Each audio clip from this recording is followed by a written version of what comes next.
마태복음을 강의하면서 고민스러운 것은 나를 믿기만 하면 구원받는다 이런 말씀을 예수님께서 하셨을 텐데 그 부분은 거의 나타나지 않고 우리의 행함이 우리의 구원에 걸려 있다는 메시지를 계속 반복해서 받을 때 우리가 그동안 강조해온 종교개혁자들의 그 강조점은 마태복음 어디에서 우리가 찾아야 될 것인가 이런 고민을 하게 됩니다. 마태복음 25장에 세 가지 비유가 있는데 열처녀 비유를 보면 들러리로 동원된 10명의 처녀 가운데 5명의 슬기로운 처녀만이 신랑과 함께 혼인잔치에 들어갈 수 있었는데 그렇게 할 수 있었던 것은 기름을 미리 준비했기 때문이라는 것이죠.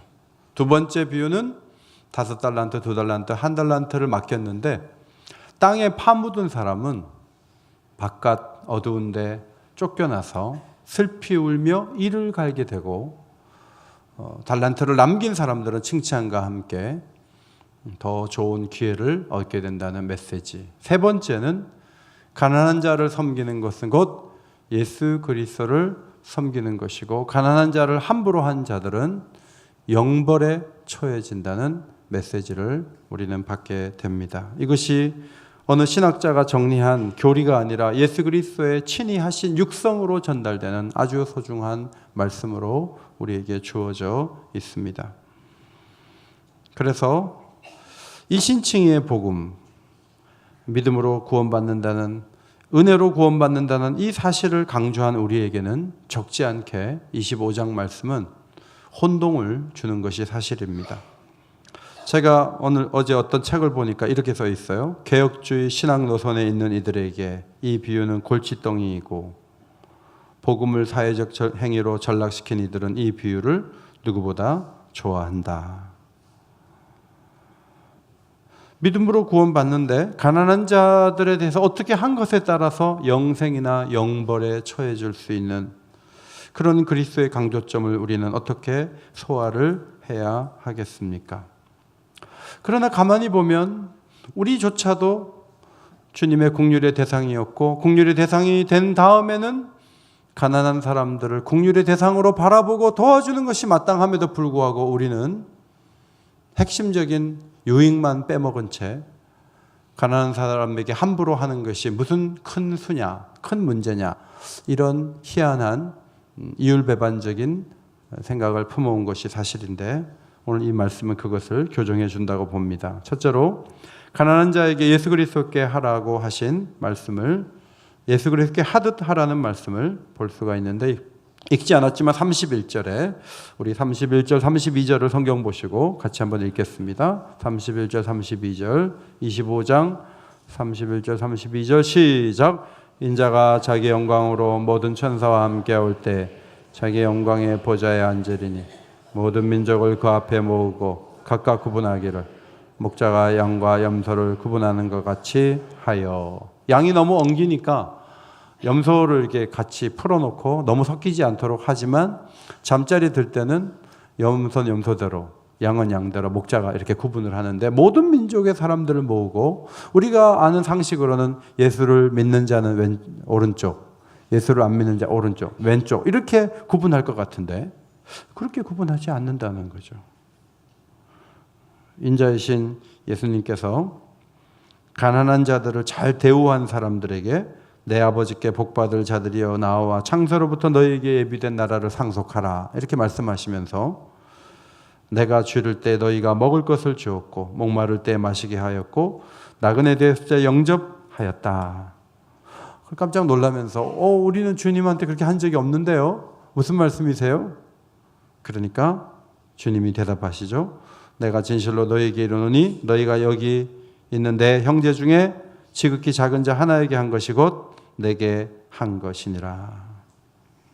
그렇게 말씀하시고 왼편에 있는 자들에게는 저주를 받은 자들아 나를 떠나 마귀와 그 사자들을 위하여 예비된 영원한 불에 들어가라. 내가 주를 때 먹을 것을 주지 아니하였고 목마를 때 마실 것을 주지 아니하였고 나그네 되었을 때 영접하지 아니하였고 헐벗을 때 옷 입히지 아니하였고 병들었을 때와 옥에 갇혔을 때 돌보지 아니하였느니라. 그러니까 왼쪽에 있는 염소 같은 사람들이 아니 우리가 언제 그랬습니까? 주님이 언제 우리 앞에 있었는데요? 그러는 거죠.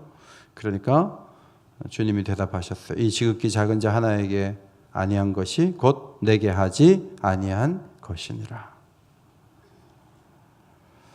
예수님의 초림 때 예수님을 못 알아봤어요. 그렇게 인간으로 오실지 몰랐거든요. 메시아가 그런 식으로 오실 것을 몰랐는데 초림과 재림 사이에서도 사람들은 그리스도를 알아보지 못합니다. 가난하고 어려운 이들에게 행한 것이 그리스도를 대한 것과 같다는 이 중대한 진리를 모르기 때문에 따라서 주일마다 모여서 찬송 부르고 예배드리고 충분히 하나님 앞에 인정받을 것이라고 생각하다가는 큰일 나겠다. 자신과 동일시하신 이 가난한 자들을 돌보는 일에 실패했다가는 큰 책망을 받을 뿐만 아니라 어쩌면 영벌에 처해질 수도 있다 하는 말씀을 25장에서 발견하게 됩니다.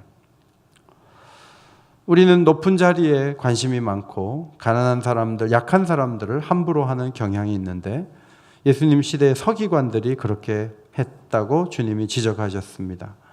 마가복음 12장 말씀을 앞에 보시고 같이 읽겠습니다. 시작. 회당의 높은 자리와 잔치의 윗자리를 원하는 서기관들을 삼가라. 그들은 과부의 가산을 삼키며 외식으로 길게 기도하는 자니 그 받는 판결이 더욱 중하리라. 윗자리는 좋아하는데 혼자 된 남편 없는 여자들의 재산을 삼킨다고 했습니다. 그리고 기도는 굉장히 길게 하는데 이들이 받는 판결이 중하리라. 이따금 우리도 가난한 이들을 돌보고 도와주는 것을 짐처럼 여길 때가 있습니다.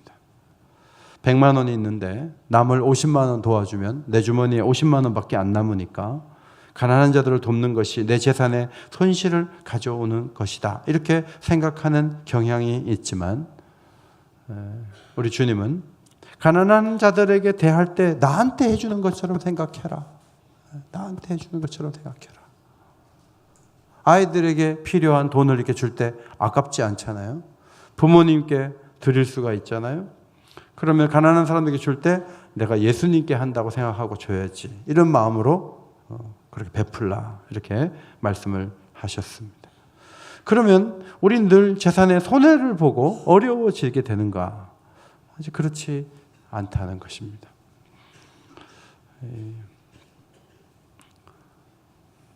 그 미국에도 쇼핑몰이 큰 것이 있어서 미국의 월마트 같은 마트들이 지금 장사가 안 되죠. 그 인터넷몰이 워낙 많은 사람들이 이용을 하니까. 근데 이제 중국에서 한 십몇 년 전에 알리바바를 창설한 마윈이라는 사람이 있는데 이 사람이 영어를 전공해서 영어 성경을 쭉 보니까 좋은 말이 너무 많거든요. 성경에 아주 논리적이기도 하고 다 좋았대요. 근데 뭐 예수님을 만난 건 아닌 것 같아요. 굉장히 좋았다고 그의 글에 쓰여 있어요. 근데 이분이 성경을 보다가 아주 독특한 경영 철학을 하나 얻게 된 것으로 보입니다. 마윈 내가 본 미래라는 책에 이런 글이 있어요. 연해 지역 개방된 도시에 버스 한 대 21명이 타고 있다고 합시다. 20명은 판매원이고 한 명은 오위안을 가진 소비자입니다. 오위안은 우리나라 돈으로 900원 정도 돼요. 그러면 탁월한 이 판매원들이 그 900원을 먹으려고 서로 자기의 제품을 팔려고 노력하겠지만 좋은 기업가는 그 5위안을 어떻게 50위안을 갖도록 도와주고 그 중에 내가 2위안을 취할까 고민을 한다. 그것이 부자가 되는 가장 좋은 방식이다. 중국 사람들을 부유하게 만든 다음 그들의 콩고물을 얻는 것이 기업을 경영하는 자신이 부자가 되는 방법이라는 거예요. 수억 명의 농민들이 모두 성공하기를 바라는데 그 성공을 도와주고 다 우리의 소비자로 만들어주면 그것이 최고가 아니겠는가. 30년 전 중국은 어디를 가도 가난해서 밥 먹었느냐 하는 말이 모두의 인사말이었는데 지난 30년 동안 6억 6천만 명의 사람들이 그 찌든 가난에서 벗어나게 되었다는 것입니다. 이제 7천만 명을 빈곤 문제에서 벗어나게 하려는 중국 정부의 노력과 함께 자신이 세운 알리바바라는 이 기업은 세 가지 남을 돕는 데 관심을 갖는다. 첫 번째, 물고기를 직접 주는 빈곤 구제. 물고기를 잡는 법을 가르쳐주는 빈곤 해소. 그 다음 양식장까지 만들어주는 부자 되는 길을 열어주는 그런 세 번째 방식까지, 그것을 위해서 우리 기업은 존재한다. 자, 여러분, 가난한 사람들을 잘 살게 만들어서 소비자로 만들어 보겠다는 이 알리바바의 창설자 마윈의 이 전략이 얼마나 놀라웠는지, 작년에 알리바바 이 기업의 매출액은 5,170억 달러, 하루에 매출만 28조. 아르헨티나 전체 국가 경제에 맞먹는 양의 엄청난 매출과 이윤을 얻게 되는데 매해 영업이익이 50%씩 계속 올라가는 거예요. 저는 크리스찬 가운데 이런 기업가가 나와야 되는데, 예수님은 못 만났는데 성경에서 가난한 자들을 잘해주는 게 굉장히 중요하다는 아이디어를 가지고 기업을 해서 매해마다 50% 이익을 더 남기는 그런 기업을 만든 사람이 불신자 가운데 나왔다는 것은 너무 우리에게 억울한 일이 아닌가, 그런 생각을 했습니다. 하나님의 행복 방식은 죄인을 의인으로 만드는 일에 있어서 자신이 가난하게 되심으로 우리를 부하게 만드는 방식을 동원하시는 것이죠. 우리의 행복 방식 또한 가난한 자를 얕보는 대상이 아니라 그들을 회복시키고 그들을 도와주고 그들이 잘 살게 만들어주고, 그렇게 함으로 우리가 부하게 되는 이 놀라운 마인의 발견, 이것이 그리스도인들 속에 살아 움직여야 되지 않을까 하는 생각을 하였습니다. 두 번째로, 섬기고 사랑하면 예비된 나라를 상속하지만 가난한 자들을 외면하면 영벌에 들어가리라. 이 말씀을 어떻게 소화해야 될까 하는 것입니다. 여러분, 5 처녀가 기름을 준비하지 않았더니 문이 닫혀요. 혼인잔치에 일주일 내내 못 들어가는 거예요. 1 달란트를 땅에 묻었는데 바깥 어두운데 쫓겨나요. 가난한 자에게 함부로 했더니 저주를 받으래요. 그리고 마귀와 그 사자들을 위하여 예비된 영원한 불에 들어가라, 영벌에 들어가라. 이게 상당히 은혜롭지 않은 말씀이다, 그런 생각이 들어요. 아니, 조금 늦었잖아요. 기름을 늦게 준비했으면 늦었지만 들어와라. 여러분, 우리가 예배 시간 11시 반인데 11시 35분에 들어오신 분 계속 못 들어오게 하고 저 밖에 세워놓으면 그렇게 은혜롭지 않은 교회를 어떻게 다니겠어요? 근데 오늘 문을 닫고 아예 못 들어오게 만드는 너무나 엄격한, 가난한 자들에 대한 태도 때문에 영벌에 던져버리는 이 단호한 조치를 취하는 이 예수 그리스도의 메시지를 우리는 하나의 없는 것인데 있는 것처럼 경고하는 것으로 받아야 될 것인가, 이 고민이 되는 거죠. 반면에 기름을 준비하고 신랑을 맞은 슬기로운 5 처녀는 혼인잔치에 들어가 즐거움을 누립니다. 주어진 달란트로 노력하여 이익을 남긴 5 달란트, 2 달란트 받은 자에게는 과분한 칭찬과 함께 많은 것을 맡게 되는 기회가 주어집니다. 지극히 작은 자 하나에게 잘 대우한 자들은 창세로부터 예비된 나라를 상속받게 되는 것입니다. 우리는 지나치게 하나님과의 관계를 한번 맺었습니까? 당신이 무슨 짓을 하든 그 다음은 상관이 없습니다.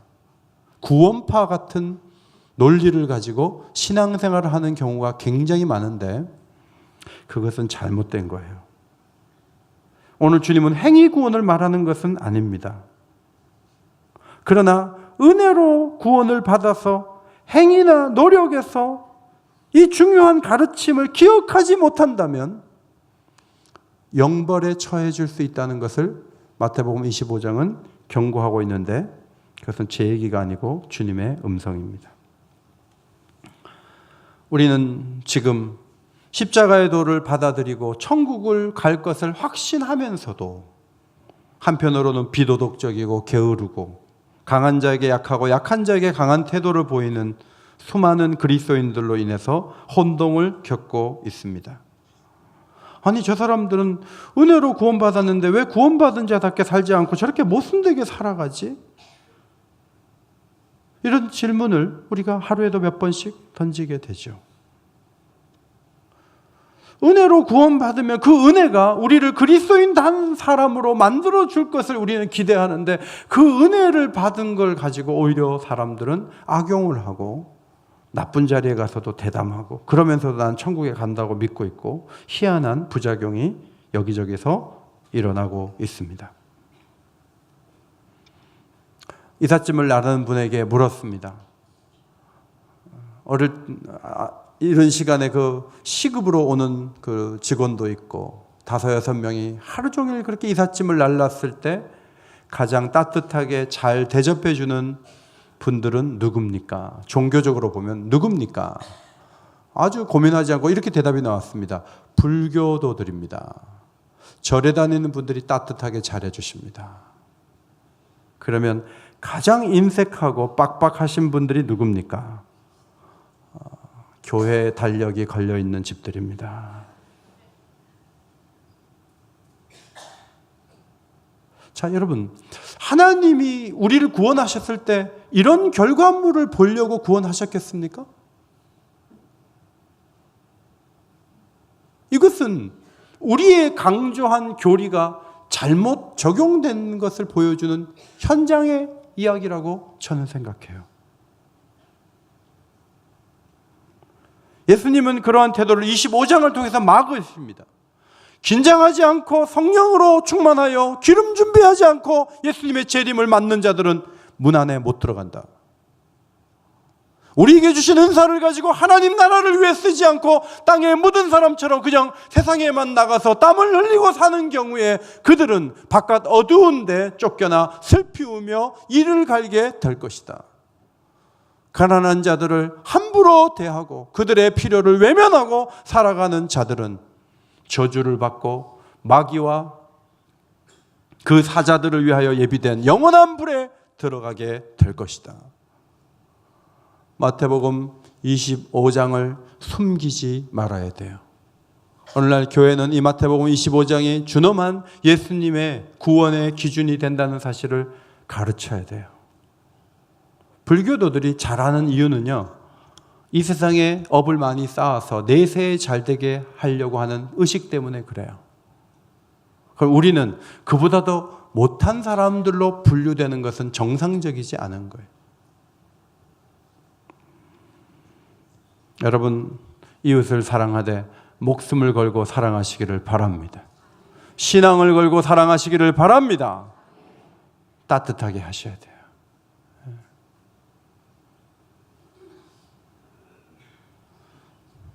ROTC 훈련을 받는 아이가 하나 우리 집에 있어요. 그래서 이제 소위가 돼가지고 훈련을 받는데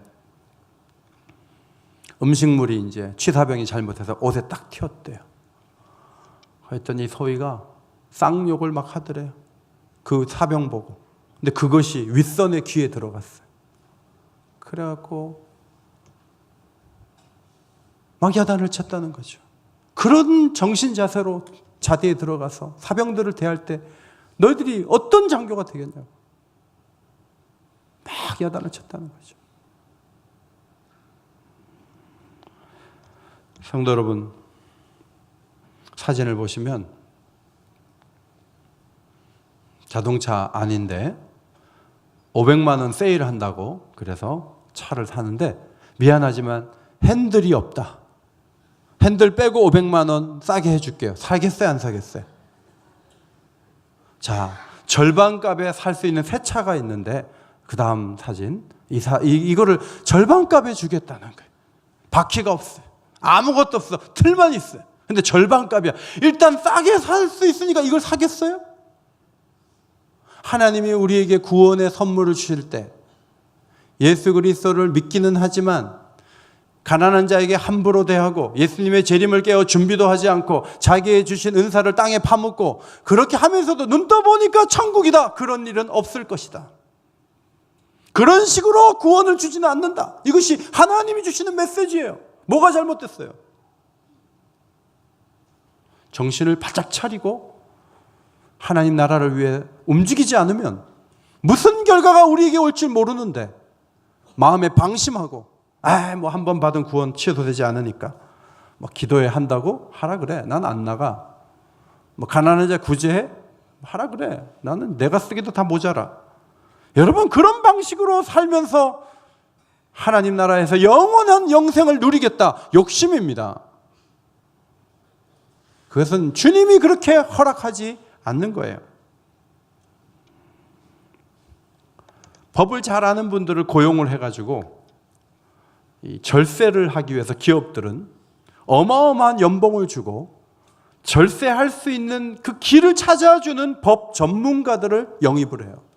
근데 아무리 돈을 많이 줘도 절세하는 양이 크기 때문에 법망을 따라서 가장 적게 낼 수 있는 길을 찾아주는 사람을 월급을 주는 거죠. 그렇게 해가지고 절세를 하기도 하고 어떨 때는 위법적인 요소도 법의 그 빈틈을 찾아가지고 위법을 계속 행하는 길을 찾아가는 사람들이 이 시대에 있어요. 그래서 법이 현실을 뒤따라오죠. 법이 앞서가는 경우가 거의 드물어요. 그런데 하나님의 법은 빈틈이 없어요. 우리가 좋은 거 빼먹고 우리의 이중적이고 애매모호한 그런 부분들을 아무 문제 삼지 않고 그대로 살아가는데도 터치도 못하시는 그런 법을 하나님은 가동하지 않는다는 거예요. 하나님은 우리의 모든 부분들을 달아보실 것이고 자신의 기준을 따라 판단하실 것이다. 이것이 십자가를 앞두고 준엄한 말씀으로 주신 기한 25장 말씀이에요. 야고보 선생도 만일 형제나 자매가 헐벗고 일용할 양식이 없는데 너희 중에 누구든지 그에게 이르되 평안히 가라 덥게 하라 배부르게 하라 하며 그 몸에 쓸 것을 주지 아니하면 무슨 유익이 있으리요. 이와 같이 행함이 없는 믿음은 그 자체가 죽은 것이라. 여기 믿음은 하나님을 향한 믿음이에요. 근데 그 사람이 하나님을 향한 믿음이 있는데 사람들이 어렵고 힘들다고 할 때 말로만 배부르게 하라, 덥게 하라, 평안히 가라 이렇게 하면서 자기는 아무 일도 하지 않아요. 미안하지만 그 믿음은 죽은 믿음으로서 하나님께 인정받을 수 없다. 그 앞에 2장 14절 앞에 보시고 2장 14절 읽겠습니다. 시작. 내 형제들아 만일 사람이 믿음이 있노라 하고 행함이 없으면 무슨 유익이 있으리요. 그 믿음이 능히 자기를 구원하겠느냐? 구원하지 못한다는 거예요. 행함이 없는 믿음은 구원에 이르지 못한다는 거예요. 저는 이 말씀을 준비하면서 빌립보서 2장 12절 말씀이 떠올랐어요. 구원 받았으니까 마음 놓고 있고 기본적인 것도 안 해도 괜찮고 누가 허락했습니까? 너희가 나 있을 때뿐 아니라 더욱 지금 나 없을 때에도. 그 다음 같이 읽겠습니다. 항상 복종하여 두렵고 떨림으로 너희 구원을 이루라. 네. 지금 읽는 그 음성의 음색이 굉장히 심각한 것 같아요. 다시 한번 큰 소리로 아랫줄 읽겠습니다. 시작. 항상 복종하여 두렵고 떨림으로 너희 구원을 이루라. 세 번째, 예수의 장례를 위한 더 큰 헌신의 가치를 발견하게 되는데 이 가난한 자에 대한 얘기가 26장에도 이어지고 있습니다.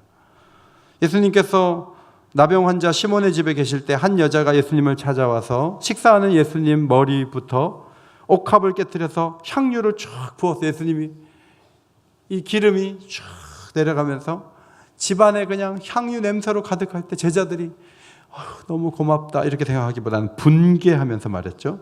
이것을 비싼 값에 팔아 가난한 자들에게 줄 수 있었겠도다. 예수님이 그 얘기를 듣고 그렇게 말이다. 저 여자 깨뜨리기 전에 막지. 그거 팔면 수백만 원인데 10,000원씩만 주면 수백 명에게 줄 수 있는 돈인데 여자가 그 일을 함으로 돈을 허비했구나. 이렇게 대답하지 않으시고 그가 내게 좋은 일을 하였느니라. 가난한 자들은 항상 너희와 함께 있겠지만 나는 항상 함께 있지 아니하니라.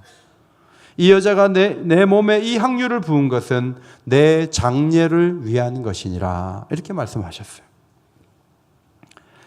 25장에서는 지극히 작은 자 하나를 도우라고 말씀을 하셔놓고는 정작 수백만 원 되는 향유를 부었을 때는 여인이 잘했다는 거예요. 진실로 너희에게 이르노니 온 천하에 어디서든지 이 복음이 전파되는 곳에 이 여자가 행한 일도 말하여 그를 기억하리라. 이런 명예를 보장해 주셨습니다. 성도 여러분, 예수님은 이 부분에서 자신이 영광을 받으실 하나님의 아들이라는 사실을 전하면서 내가 지금 금방 구제에 대한 굉장히 중요한 얘기를 했지만 구제보다 더 위대하고 가치 있는 일이 있다. 그것은 내가 죽는 것이다. 지극히 작은 자 하나를 도우라고 했지만 내가 지극히 작은 자 하나가 되는 이 사건 앞에서 여자는 내 장례를 예비하였다. 이렇게 평가하셨습니다. 교회에 가끔 구제의 관점에서만 말씀하시는 분들이 계세요. 성가대를 다 없애고 구제금으로 나눠주면 많이 나눠줄 수 있겠죠. 담임 목사도 아예 없애서 구제금으로 다 해가지고 베풀면은 대순진리회보다 우리가 더 많이 할 수 있을 것 같습니다. 그러나 교회 역사를 보시면 하나님께 집중하고 하나님을 높이는 것을 가치 있게 여기는 역사적 흐름이 있어 왔고 우리는 그 흐름을 존중하고 있는 것이죠. 예수님은 가장 중요한 십자가 사건을 앞두고 여인의 이 향유를 붓는 사건을 자신의 장례를 위한 헌신이다라고 말씀을 해주신 것입니다. 여인은 하나님이 그렇게 이끄셔서 그렇게 했겠죠. 그 수백만 원짜리 이게 혼수품이거든요. 이걸 깨뜨려가지고 주님께 한순간에 다 드려버렸어요. 근데 주님은 내 죽음을 위한, 나를 격려하는, 나를 위로하는 그런 귀한 일을 했기 때문에 복음이 전달되는 곳에는 이 여자가 행한 일이 전달될 것이다. 그렇게 말씀해 주셨습니다. 그러므로 우리는 두 가지 공식을 만들 수가 있는데, 첫째로는 가난한 자들 이퀄 예수 그리스도.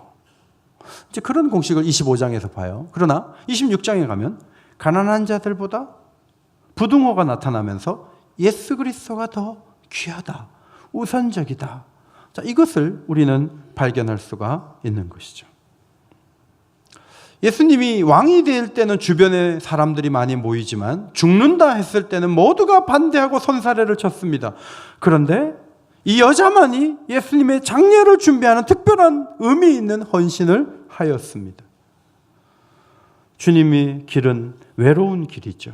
사람들이 이해하기 힘든 여정이었죠. 주님은 홀로 그 길을 걸어가면서 이 여인을 통해 한없는 위로와 사랑을 받았습니다.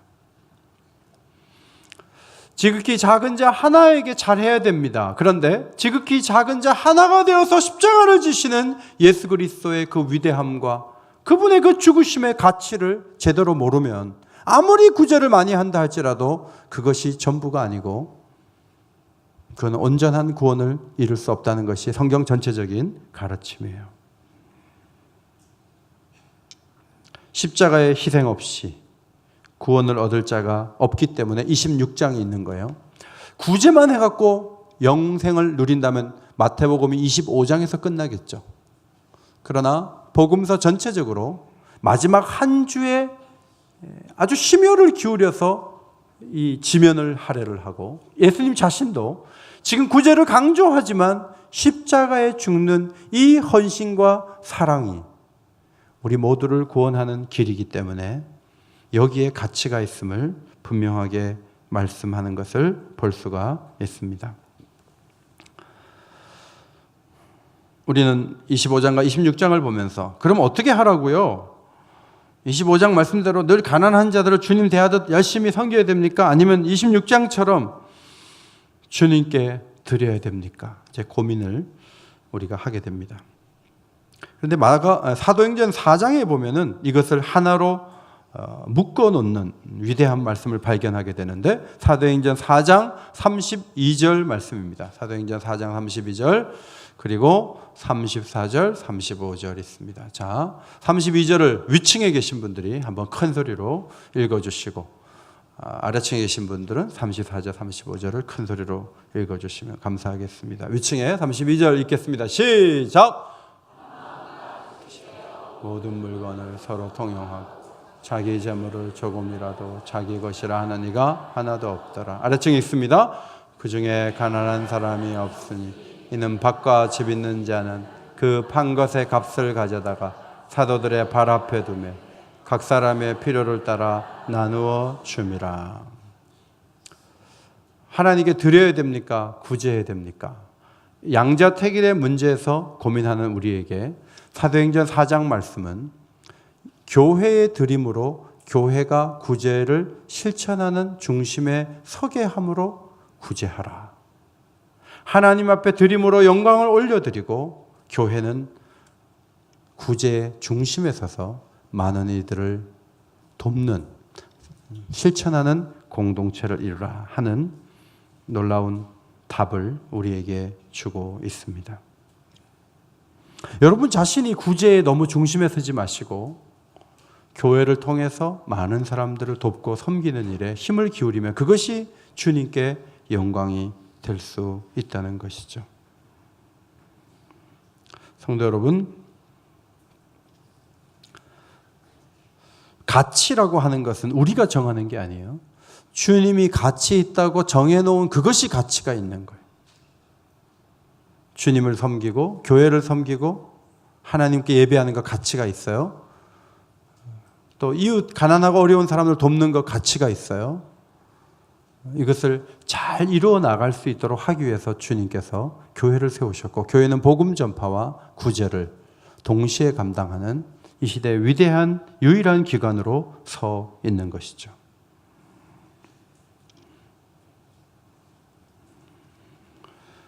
가난하고 어려운 이들을 고난주간에 환대하고 사랑하시기를 바랍니다. 어느 교회는 택시를 다 타고 오라 그래서 택시 타고 왔을 때 교회에서 선물을 준비해서 기사 아저씨들에게 수고하신다고 하고 선물 보따리를 하나를 안기는 거예요. 그래서 그날은 모든 오긴교회 오는 막 그 성도들이 전부 그냥 선물을 받아감으로 사랑을 실천하고, 택배가 오면은 택배 아저씨 그냥 돌려보내지 말고 우리의 사랑을 실천하고, 주변에 어렵고 힘든 사람들이 있습니까? 그들을 위로해 주시기를 바랍니다. 그들을 사랑하시기를 바랍니다. 그것이 굉장히 중요한 거예요. 제가 탁구를 칠 때 너무 못 친다고 저에게 계속 핀잔을 주고 제 마음을 불편하게 하는 분이 계십니다. 제가 보기엔 자기도 잘 치는 건 아니면서 저를 계속 이렇게 좀 제가 땀 흘린다고 야단치고 맨날 그래요. 그래서 제가 그분 때문에 기도를 더 많이 하고 탁구장에 가야 됩니다. 근데 그분이 갑자기 탁구를 잘 치고 가셨는데 아버지가 돌아가셔서 장례가 있다는 거예요. 우리 집에서 가까운 곳에 장례식장이 있었어요. 근데 저희가 최근에 장례가 너무 많아가지고 제가 입관실도 참 많이 갔는데 이 지역 주민의 장례까지 가야 되나 고민이 되는 거예요. 그래서 가자. 갔어요. 아내하고 같이 갔는데 그분이 눈물을 얼마나 흘리면서 어머니에게 우리 같은 동에 사는 우리 교회 우리 목사님이시라고 목사님이라고 하면서 막 저를 이렇게 안내해 주시고 인사를 하시고 위로를 하고 왔어요. 어제 저녁에 띵동 하는 거예요. 문을 열어보니까 그 부분이 오셨어요. 오셔가지고 위로해 주셔서 너무 감사하다고. 저도 그렇게 못했는데 롯데백화점에서 선물 세트를 사오셨어요. 그래가지고 인사를 하시는데 90도가 아니고 120도. 그게 제 마음에 무슨 생각이 들었냐면 꼭 물질이 아니라 할지라도 위로가 필요할 때 한번 가주는 거. 예수를 안 믿는 사람이라 할지라도 우리가 사랑해주고 한번 만나주고 그렇게 할 때 상대방은 이렇게 감사하는구나. 교회 안에만 바라보고 교회 안에 조직 속에서만 움직여서는 안 되겠구나. 그런 생각을 어제도 다시 한번 하게 되었습니다. 성도 여러분, 어렵고 힘든 분들이 계십니까? 그들을 위하다가 여러분이 살아나게 될 줄 믿습니다. 그런 관점으로 봐야 돼요. 장애인들이 많이 오셔서 교회가 재정이 어려울 텐데 하고 기도하시는 장애인 집사님이 계셨어요. 저는 그렇게 생각을 못하고 있었는데 그 말씀을 들으니까 일리가 있죠. 장애인들이 많아지면 우리가 돕고 또 경제적으로 섬겨야 되니까. 그런데 하나님께서 장애인들이 오면서 우리 교회가 더 복을 받게 해주시는 거예요. 더 큰 사랑을 누리게 해주시는 거예요. 하나님이 살아계신 줄 믿습니다. 그런 귀한 믿음을 가지고 이 마지막 때 은혜의 길을 걸어갈 수 있는 성도들이 다 되시기를 주의 이름으로 축원합니다.